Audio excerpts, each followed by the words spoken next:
Good afternoon, everyone. Thank you so very much for attending the Volunteer and Combination Officer section webinar on engaging mixed generational classrooms. You're in for a real treat today. We have a young, exciting presenter, Landon Churchill, who's going to talk to you, but a couple housekeeping things. This is used using voice over IP technology. If you have problems with the technology, please email webinars@ifc.org or go to the chat room and ask a question. We will take questions at the end of the presentation. So anytime you want to engage in the chat room, that would be awesome. The Volunteer and Combination Officer section, whether you're a member or whether you're not, we're working hard to preserve the Volunteer and Combination Officer staffing component of fire departments. We have numerous ribbon reports out there. I encourage you to go look at, encourage you to download. Again, whether you're a member or not a member, they're free of charge. Look at our website, follow us on social media. We are trying to get more, and we've done a lot more webinars this year than we've ever done before. Used to be we do like one webinar a month, and Dan pointed out to me that actually we have two webinars scheduled on the same day on July 11th. So look for that. Get signed up so you can attend these. If you can't watch them live, you can always watch them recorded. So we do encourage you to attend Fire Rescue International, which is in August in Kansas City, Missouri. It will be our 150th year. I believe they just released that today. And so we've been around for a little while. And no, I was not a member when it started, just so you know. But with that said, I'm going to be quiet and turn it over to Landon Churchill and let him introduce himself. But I'm looking forward to an outstanding presentation. Thank you. All right, well, let's get cooking. Usually we can do this with the mixed video, but it looks like our technology is not going to do that today, which is fine. We're going to have a really fun conversation today about something I think is really interesting, and it's important to me, is how do you work with a class full of people that are all different, with different needs, and how do you connect those needs and build tangible tools that you can use to connect with those different demographics. And so let's kind of talk. You've been using that chat anyway. So first, I want to know a little bit about you. Who are you? So let me know if you're an educator, if that's what you do, whether that means you're working at a primary education institution, teaching fire academies, working in a training division. Who are the educators in our class today? Just type in the chat and say me. We're going to be using the chat quite a bit today.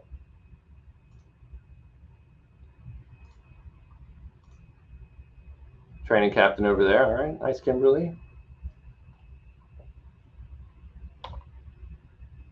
All right, now who's actively running in emergency services right now? You're working at an ambulance district, a fire district, law enforcement even. Who's doing it?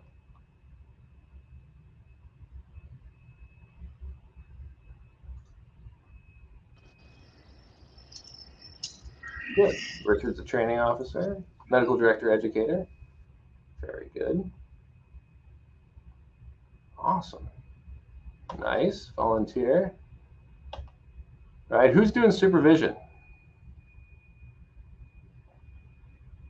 Good. And I know we have some people. I saw a couple fire chiefs, right? We got Chief Brown over here. Okay. Trainer at a dispatch center. Nice, Herb. Good. So we got a good mix. Lots of folks here. Now, who's working in a volunteer-only system?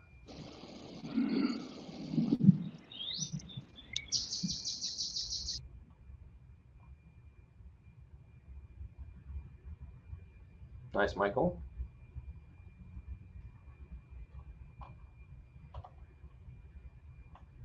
Let me know if you're working in a combination system. Nice, Charlotte Fire Department. Cool, Amy.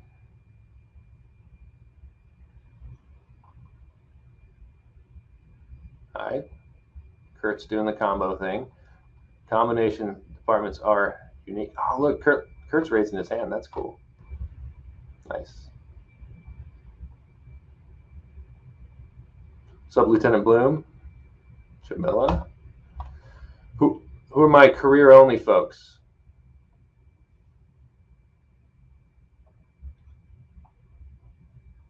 Nice.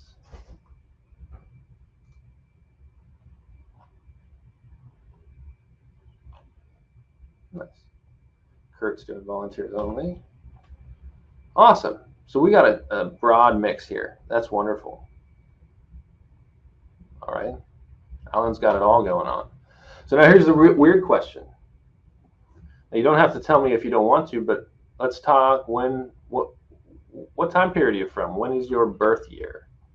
We got anybody from the 2000s in class today?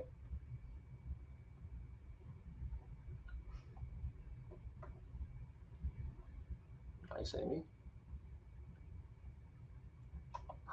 Jamila. Anybody coming from the 1990s? Good. Oh yeah, just throw it out. 64, 70. Excellent. Good spread. Kurt already knows he's a millennial. Nice, Kurt. 1982, 81, 79. Perfect. So we got people coming from all sorts of places. I love it. Well, I'll tell you a little bit about me. My name is Landon Churchill. I'm a deputy chief at Spring Fire Department. Right now, I'm the deputy chief of strategic services, which is functionally all of our accreditation, our risk reduction programming, our strategic planning, our policy procedure management, that type of fun, nerdy stuff that some of us really like. My educational background, I've spent my whole career as faculty teaching primary education of all kinds, fire, EMS. And then I also, I've spent my whole life teaching arts and dance to little kids, big kids, and adults. Oh, we're back to the no audio. Can you hear me now, Vincent? Nan, can you confirm?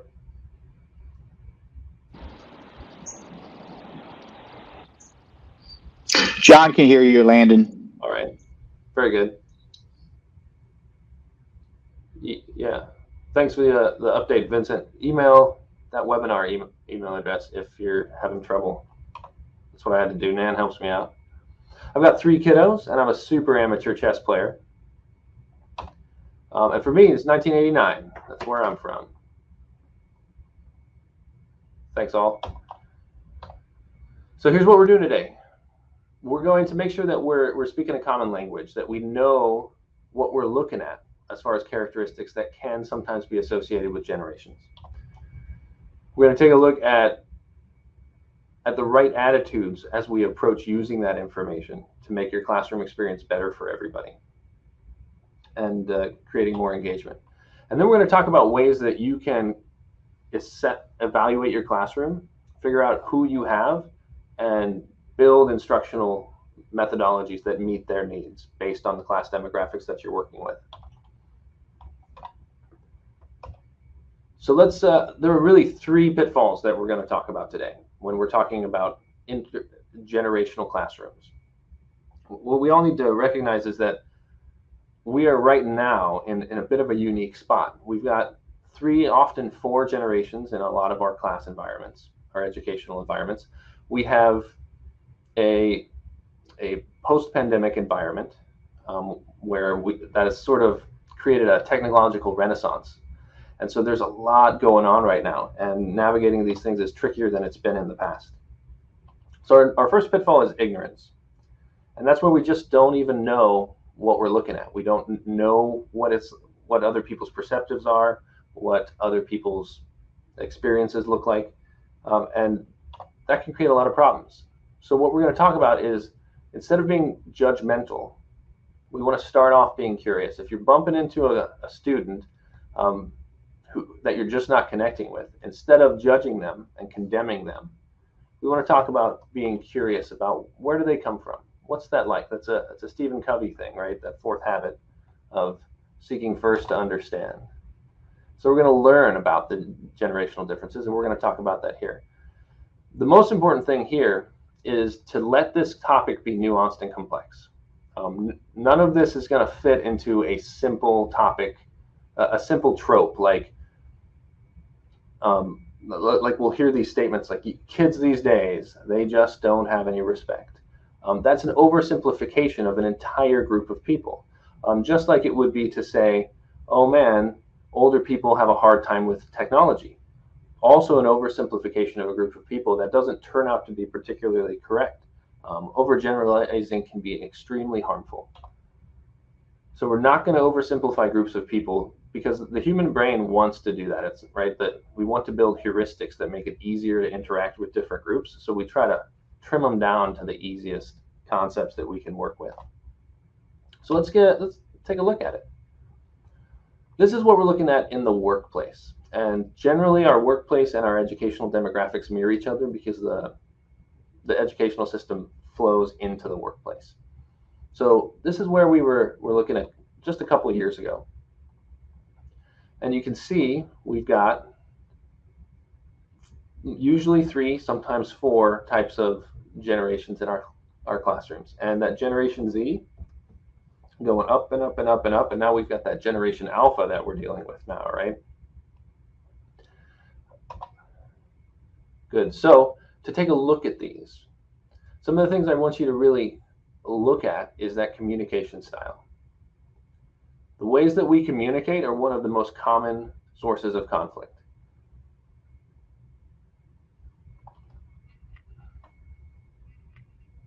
Very good. Thanks, Alan. And one of the other things that's important is our underlying value structure. So when we think about what's important to a person, what we want to avoid is degrading or demeaning or invalidating what's valuable to that person. We need to understand that what they want is different than us, but not necessarily bad.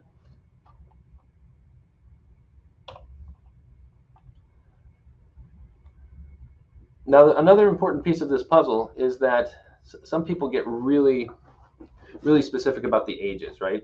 Now, these are some hard numbers that we give, but the best advice I ever got from a social psychologist was that when you're looking at this, give or take 5 years on the top and the bottom, because you can see some traits that are associated with a different generation, even though if somebody was born, say, in 1945, that doesn't mean they're not going to have baby boomer traits. They very well could, and a lot of it depends on upbringing, background, location. And so, we'll swing back here. So some of what I really want to emphasize here is this loyalty concept. Because loyalty is a big deal in traditionalist values. As we move into baby boomers, we start looking at some worldview changes. So you look at that worldview there, a lot of sacrifice for success stuff. We still have, if you're looking under motivated by, a lot of company loyalty and a sense of duty. And those are some really common values that we see in the fire service. Now we move into Generation X, and this is where we start seeing some conflict, right? We see the communication styles start to include things like phone calls instead of face-to-face environments with handshakes. We're starting to see this concept of moving on if an employer fails to meet their needs. Now that's a new concept in the Generation X. And Generation X is beginning to outnumber the baby boomers in the environment. We look back here, 10,000 baby boomers are reaching retirement age every day. And that's even more so than it was when they pulled these numbers. And now we're looking at millennials. Now this is where we hear a lot of feedback. Millennials, what they're really looking for is working to live instead of living to work. And that is one of the main paradigm shifts we can see on this arc as we look at generational changes. As society becomes more and more, American society specifically, more and more well-developed, a lot of more and more people have the freedom to seek self-actualization as opposed to just meeting their basic human needs. And so we see people focusing on their happiness and their personal needs instead of their work. And we'll address that a little bit more here shortly. And then we have Generation Z. Right? These are our digital natives with a totally different set of values, where justice and loyalty were major values. Looking back at traditionalism, we're going to start seeing individuality and personal freedom as really important values here. Neither one of those is wrong, but you can see how they would clash together if we're not looking at them from the right perspective. Now, I know we're all familiar here with Maslow's hierarchy of needs, and you can see how the traditionalist culture and value structure is during a time in our country where we're looking at the Depression, World War II, World War I for that matter even. A lot of focus was on those lower end needs in Maslow's hierarchy, physical safety needs and even belonging needs. As you move through generations, people have had the opportunities to really focus on upper end Maslow's hierarchy needs. And that is one of the driving factors in the changing values that we see in different generations. So what we learned there is we're not going to oversimplify this, and we're going to take the time to really understand the differences that we're looking at. Let's talk about overgeneralizing, because we talk about this a lot when we're looking at other diversity metrics, when we're looking at race, gender, and other background factors in protected classes. But we don't talk about it near enough in age. For some reason, it is socially acceptable to overgeneralize people and lump them into a group when we're talking about age, and it's just extremely harmful and untrue. So one thing we're gonna try to do that will really help you is let go of those anecdotes. Everybody's got personal experience with somebody that we feel justifies us having a bias towards that person. Perhaps you had a 20-year-old barista at Starbucks who was rude and entitled to you. And that probably was true. I mean, that's a valid experience, but that doesn't mean that every person of that age shares those same characteristics. It doesn't mean a 20-year-old can't be hardworking and respectful with a good work ethic. So we want to release our anecdotes that we hold as evidence to indict an entire generation of people or an entire group ever, really. Sometimes generalities will help us, right? As we work through building some tools for our classrooms, sometimes they will help us, but if they don't help us, we should let them go, right? If you've got a person in your classroom and you're saying, man, here's a 20-year-old and I'm going to give them an app and I'm going to do a lot of online stuff and it's not working for them, let that go. Like, don't force them into the stereotype that goes with their learning style. And most importantly, we're not going to weaponize it. We're not going to browbeat people with who we think they are or who they ought to be.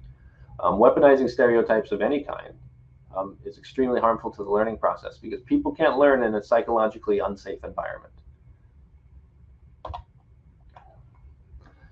Let's do a quick little discussion. So we'll do this in the chat. So what we're looking at is, I want you to figure out what it would look like to flip the narrative here. So this is how we look at the digital native concept or the digital migrant concept with millennials in a negative way. We say, man, they spend way too much time on their devices. What I want you to type in the chat is, how can we look at that trait that millennials possess of being really engaged digitally as a positive trait? So think about it for a second and start typing in the chat.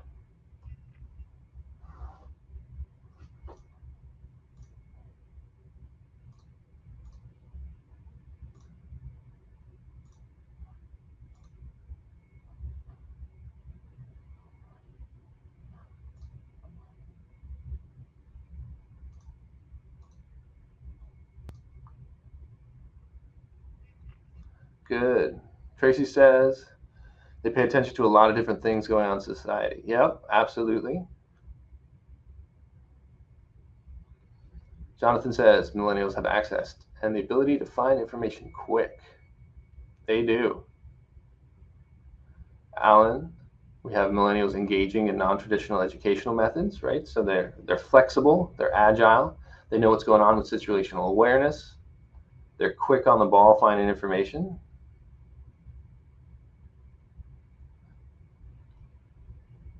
Right, communication and engagement come easy. Good, Jamila. Yeah, it's not a hard thing to engage in a digital environment with this demographic. Good, and they can lead other people. They can teach the skills, such as to people like traditionalists and baby boomers. Very good.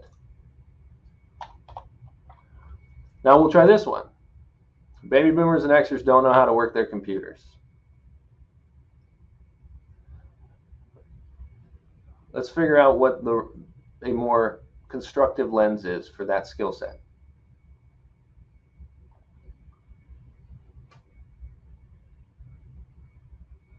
Good, Fred. I like your comments there. As we find GIS, social media are more and more important in our work. Yeah.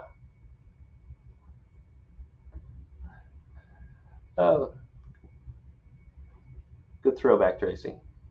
I like that movie too.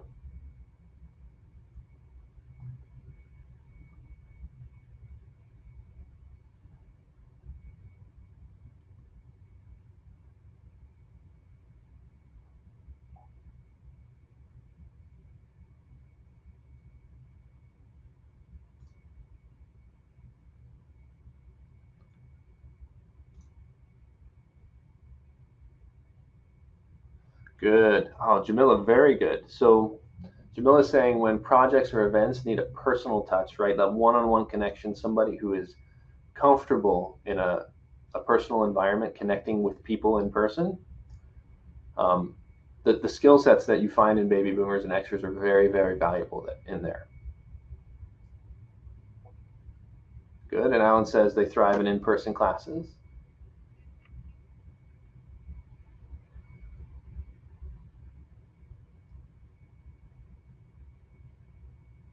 Okay. Good, Herb.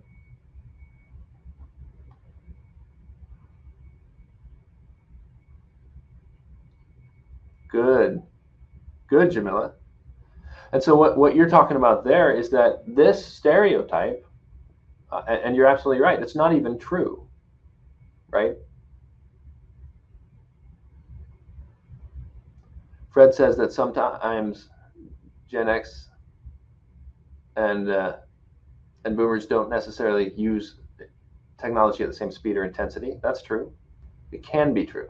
Now remember that concept of using these things as far as utility allows. So you can see how these types of harmful stereotypes and oversimplifications can really make it hard to connect with your students.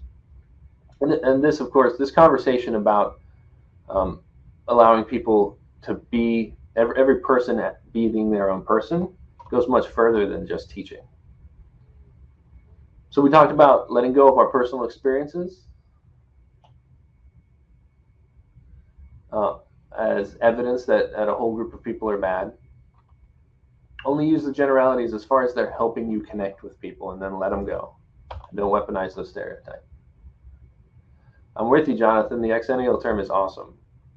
And it really it connects with that concept that these aren't hard lines. There is a continuum here, and everybody falls somewhere on that continuum. And it's very possible for somebody to have a mix of millennial and Gen X traits. It's actually much more common to see that.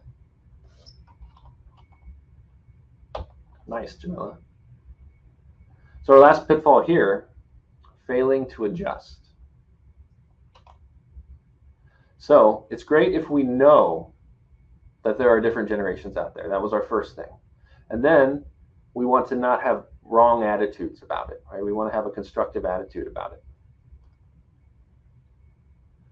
And now that we know, and this is where I think we fall short most of the time. We've been talking about generations for years and years.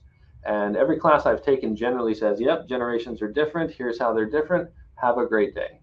And we aren't often talking about, what do I do with that information? Now that I know that I have a group of people from different backgrounds that have different needs, what do I do? And so that's our failure. We fail to adjust for these differing needs. So we collaborate to curate. What I mean by that is we're going to work with our students to build custom content that meets their needs. We're going to find educational strategies and methodologies that work for them once we know who they are. Now, if that sounds like a lot of work, you are exactly correct. That's one of the reasons we don't do it. As educators, we end up spending a lot more time building different versions of curriculum to connect with multiple different learning styles. Now, that's something we always should have been doing, but we don't do it. So tell me, what's one of the reasons we usually end up just teaching one way? As a bunch of instructors out there, it sounded like you all have a lot of experience. Why do you often end up just teaching it the one way, using the one style?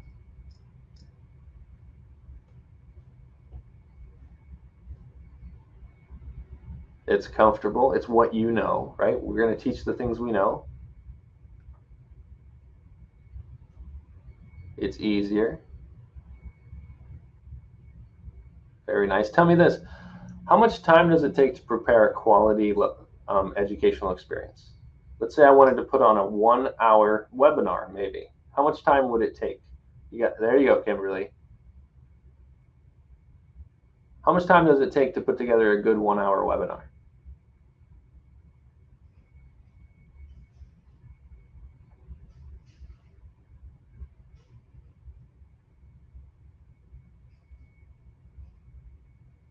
Nice, Jason. Herb says 10 to 15 hours. Alan says 3 hours. Good, Jonathan, very nice. John agrees, 6 hours, up to 20. Good. And we're all right there in the right ballpark. And all of those answers are correct, and here's why. It depends a lot on the subject matter, the amount of study and citations that you're going to be working with.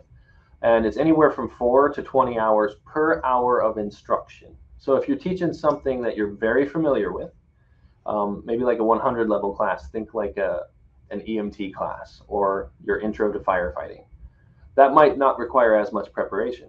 But if you're going to teach something that is new, maybe breaking some new ground, you're right up in there in the 10 hours per hour, 20 hours per hour.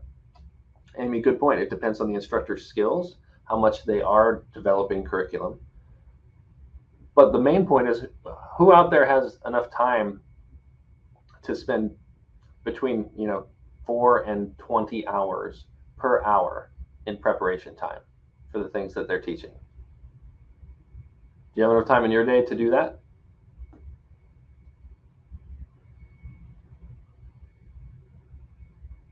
Yeah, me neither. Yeah. And that's one of the big paradigms that we're going to need to shift, is that if we're going to connect with all of our students, we're going to have to start giving people the time to build quality content that connects with everybody. Because we all go to the canned classes that Alan mentions, and we don't like them and we don't enjoy them, and then we write on the feedback form, hey, I wish this had more engagement. And then when it's our turn to teach, we do what we've seen. Oh, good. Nice, Herb. I do like team teaching. So the first thing we're going to do is learn about our students. Who are they? Where do they come from? What are their needs? And then we're talking about that multi-generational curriculum, building something that you can bring different options to the table as you figure out what works for your students, so that you can be agile in your instructional modes. And that helps us leverage discretionary effort. Discretionary effort is something where people give more than they have to get by, right? Because your students, if you're teaching a graded class, right, they're looking for that pass grade. If you're teaching a non-graded class, like something like this, somebody could just sit here and sort of watch if they want to. Leveraging discretionary effort is creating an environment where somebody wants to give more than they need to because it gives them some sense of fulfillment and meaning. And that's what education should feel like. So let's talk about how we do that. Some people love to engage tools. They want, like, in your hands, they want to go, they want to walk away with something. Now tell me, which generation do you think loves tools? If we were going to use a generalization for that.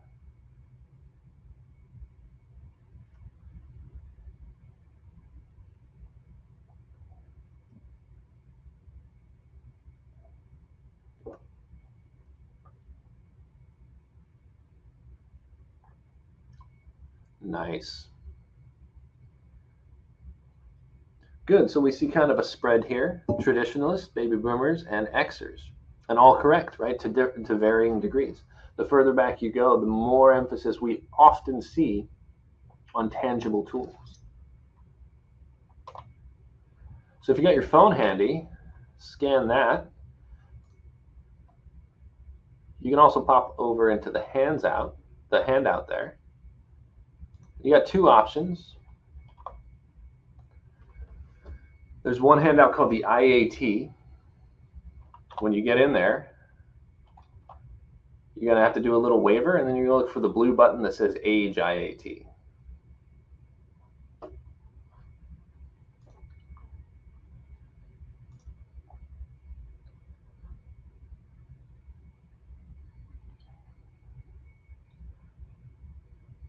I'll give you a couple minutes to try that thing out.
Good.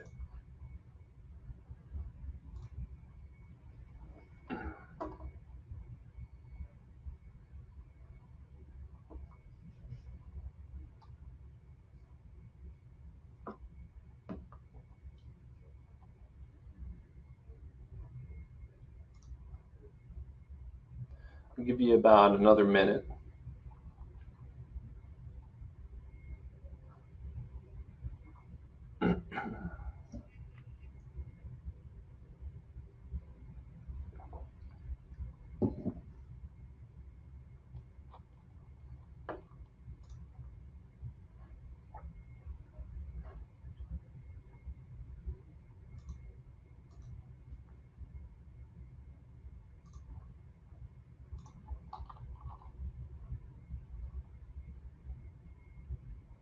Anybody want to share what they're said? You don't have to, but you can if you like.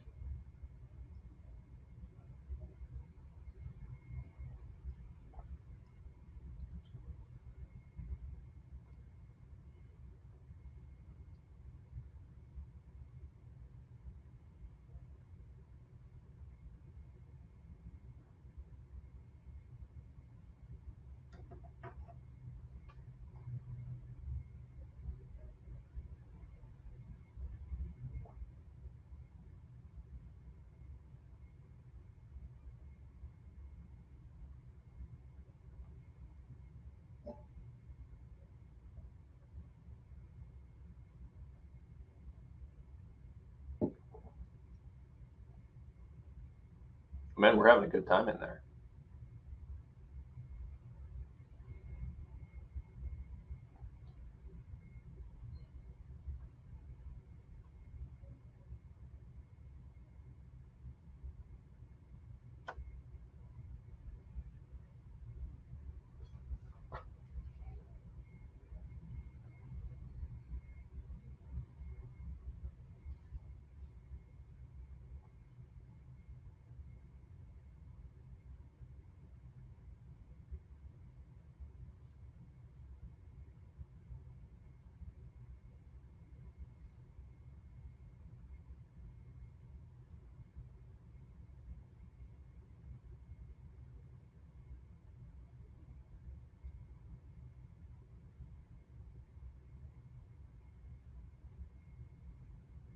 Good. Anybody interested in sharing what your implicit bias test told you?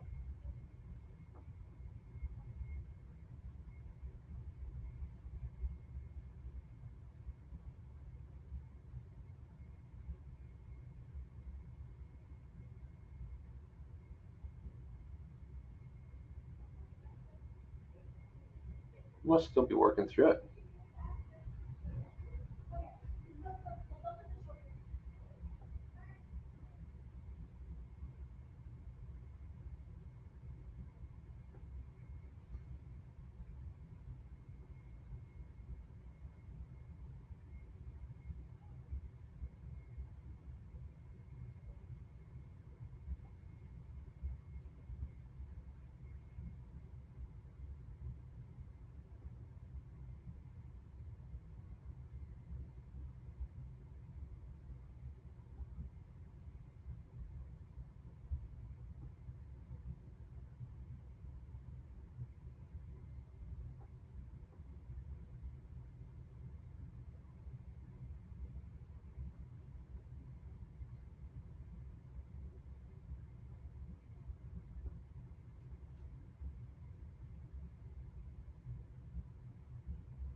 Ooh, Jamila. Great comment.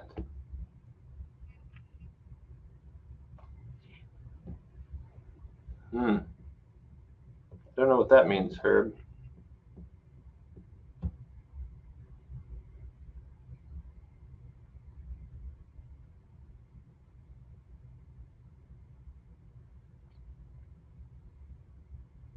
Give everybody just one more minute.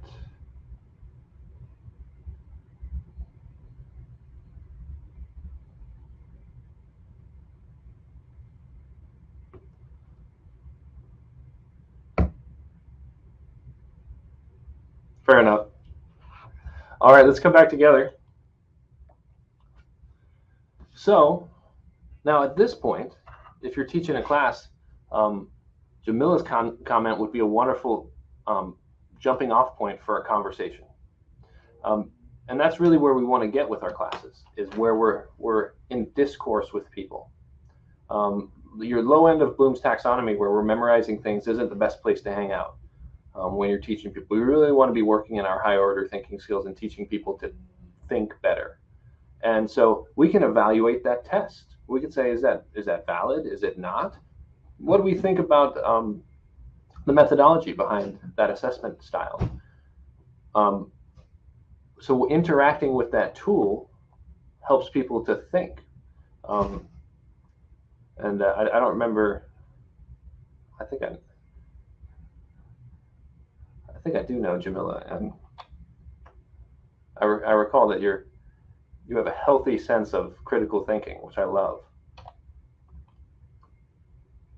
Oh, nice, Alan. Good. You're also going to see in your handouts a classroom generational needs assessment, and I encourage you to check that out on your own time. What it is a little quiz you can give to people in your classrooms that help them have a good idea of what their learning needs are that they can then communicate to you, because sometimes they don't have the vocabulary to say it to you.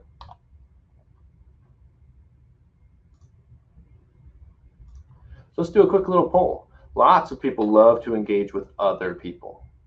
If you have somebody near you, you can talk to them. But here's the question for you. You're going to pop into the poll there.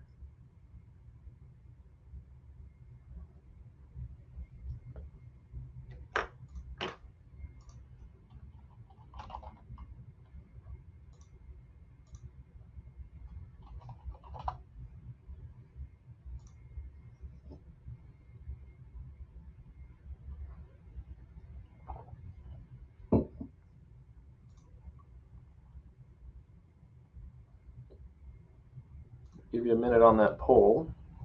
If you're not back, good.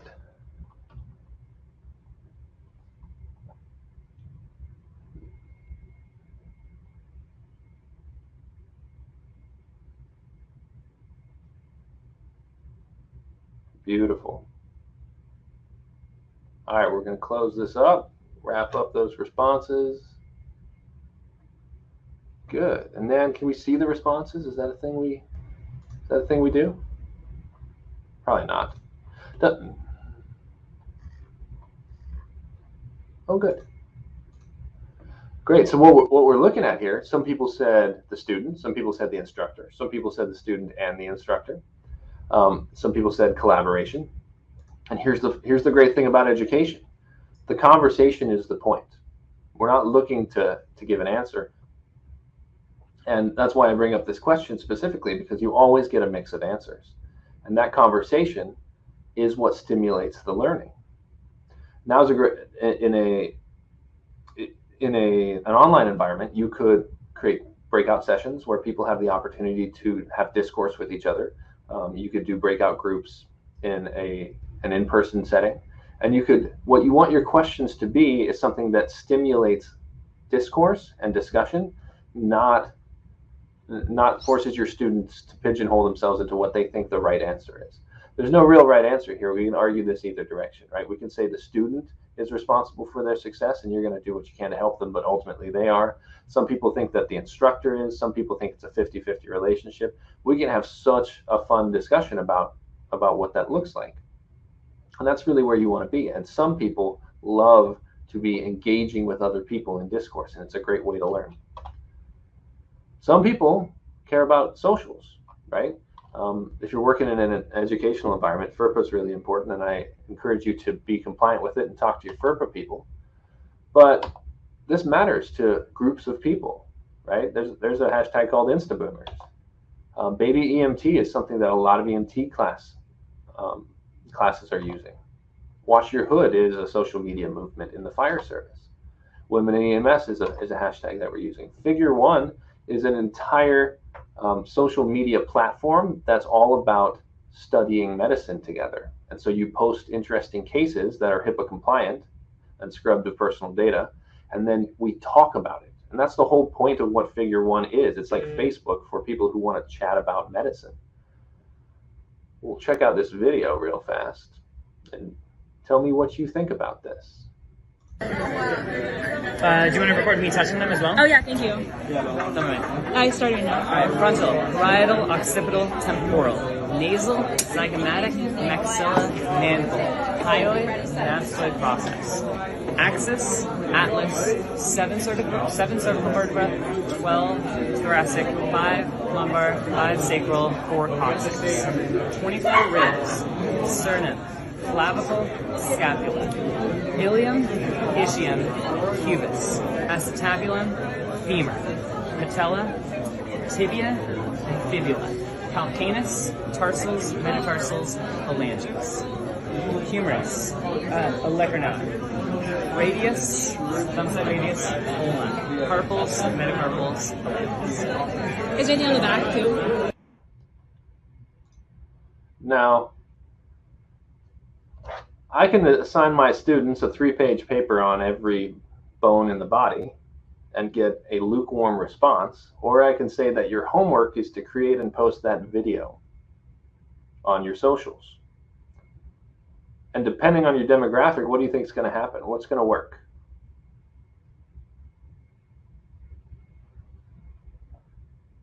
What do you think?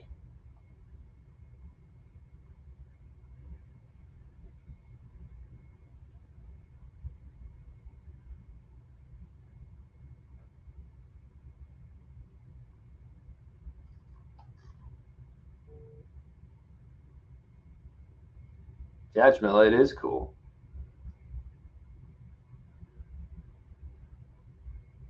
Yeah, and so what we're talking about there is meeting students on their ground. Good, Jonathan. Good, Alan. So you're getting it, right? So do you think in your syllabus you could create alternative assignments? You could say you can either write a paper on the 206 bones in the body, or you can build this video. Good, Herb. So you're picking up on it. Absolutely. And all you're doing is tapping into their value structure, because that student, his ability to show his friends what he's learning in EMT school is really important to him. A different person might find that being able to write a well-written paper is really important. Right? Meeting them on their value structure, you're tapping into their own motivational needs. And then we're talking about resources. Some people need more time and they want to dig in. And so you should give them the opportunity to go deep if they want to. I'll give you this at the end as well, and it's in the handouts. This is every citation that there is in this webinar. This is all the books that I'm basing this on. This is the entire slideshow if you want to use it or refer to it later. People need it later.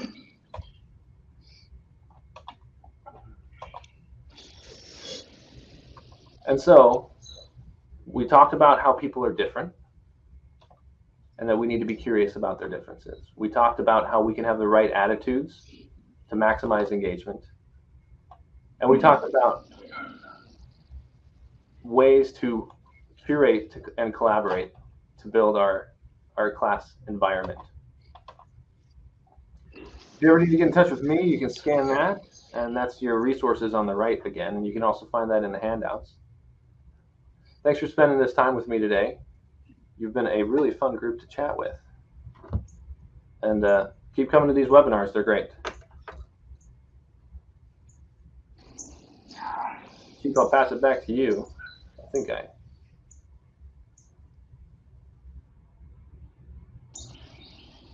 All right, let's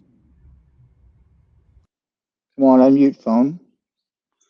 All right, I should be unmuted. I hope you all can hear me. Numerous people are thanking you. I know we're running a little late, but you know, Landon is very communicative, and so if you want to get a hold of him, you can look him up in his presentation, his notes, get his email address, can ask him some questions. If you have questions about the V2S and or the IFC, you can email me at jmbuckman3rd@gmail.com, and we'll be glad to try to get you the answer. We may not know it, but we'll get you the answer. This webinar is being recorded, and within about 24 hours, you'll get a note. One that's going to ask you to give us an evaluation. Two, it's going to give you the link. So if you think it was useful and you want to use it like part of your officer's training, or you just want some other people to take it and learn from it, I encourage you to share the link to do this. The more people that see this kind of information, the better off we are. And so with that, Landon, thank you very much. We worked through the technology. That's usually I'm the one that has the technology problems. So thank you. And I know you're sweating because I sweat. And it's like, oh my gosh, what do we do now? But you came through, and reboot is most often the answer. Yes, sir. So That's part of the thank you, Landon. Dan, thank you very much. We're going to we'll sign off now. Y'all have a safe evening. Be safe the rest of your time. Goodbye. Take care, y'all.